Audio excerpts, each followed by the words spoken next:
Hi, and welcome back to Hey, have you read this book? This episode is about the book 12 Years a Slave, written by Solomon Northup.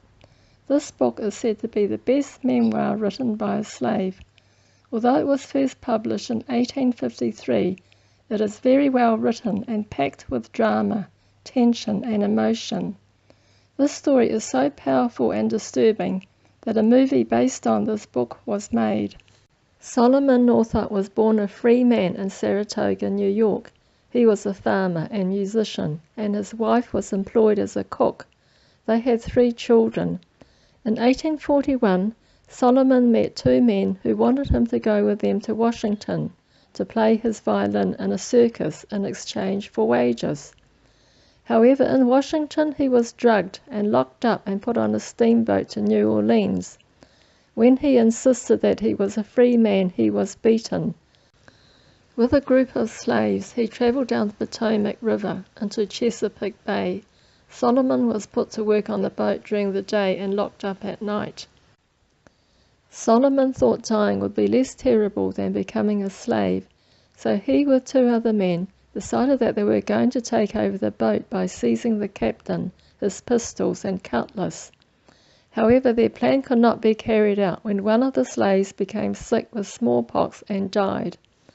At the slave sale in New Orleans, Solomon witnessed the distress of a mother when she and her children were separated because they were sold to different slave owners. From New Orleans, Solomon had to travel with his new master, William Ford, by boat and train to Bayou Lamoureux. Ford owned an extensive plantation and a lumber business on Indian Creek in the heart of Louisiana. The lumber was transported by road. Solomon saw that the lumber could be more easily transported by raft on the creek. He constructed a raft and showed that his idea worked. Ford, who was a kind man, was pleased and gave Solomon permission to make a loom so that winter clothes could be made for the slaves. Unfortunately, Ford was getting into debt and he had to sell 18 slaves, including Solomon. Solomon's new master, John Tybeats, a carpenter, was a tyrant. Tybeats got Solomon to work from dawn until late at night to help build a corn mill, kitchen, and weaving house at Bayou Berth.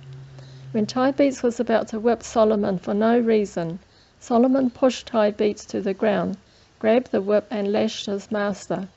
Solomon knew that he was going to be severely punished. Tybeats had Solomon tied up and left in the hot sun all day with nothing to drink. Ford, his former master, heard about what happened and came and cut Solomon loose. Solomon was relieved when he was sent to do a job for Ford's brother-in-law. But when Solomon went back to his master, Tybeats was in a rage and seized a hatchet with murder on his mind. Again, Solomon, being stronger, was able to defend himself, but Solomon dared not kill Tybeats.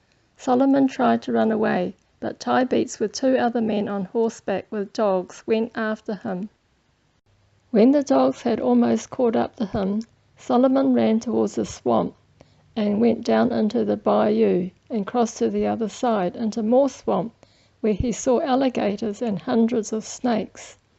Solomon continued south all night until dawn and walked covered in mud and scratches until he came to Ford's house. After a few days of rest, Ford and Solomon went to see Tybeats. Ford tried to convince Tybeats to sell Solomon or hire him out.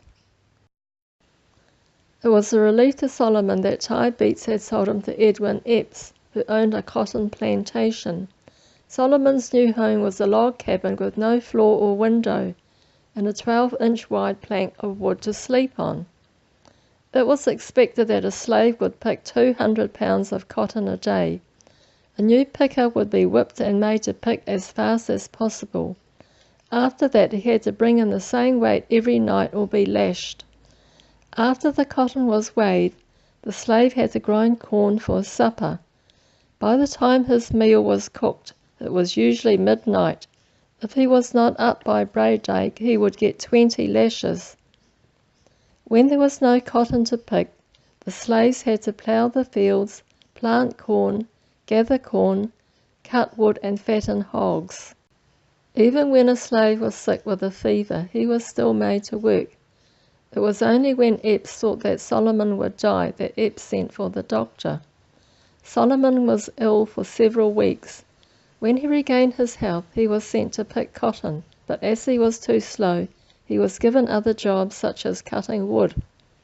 Epps also hired Solomon out on sugar plantations for cane cutting and sugar making. He was never allowed to be idle. When Epps found out that Solomon could play the violin, he would get the slaves to dance while Solomon played. Epps, being sadistic, would whip the slaves if he thought they were not lively enough. No matter how tired they were, the slaves still had to be in the fields the next day as soon as it was light. No slave belonging to Epps suffered more than Patsy. She picked cotton twice as fast as anyone else and was obedient. But Epps lusted after her, and her mistress was jealous.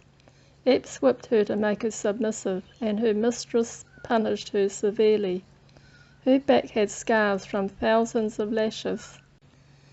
As Epps did not employ an overseer, the job was given to Solomon, who had to whip the other slaves to make them work harder.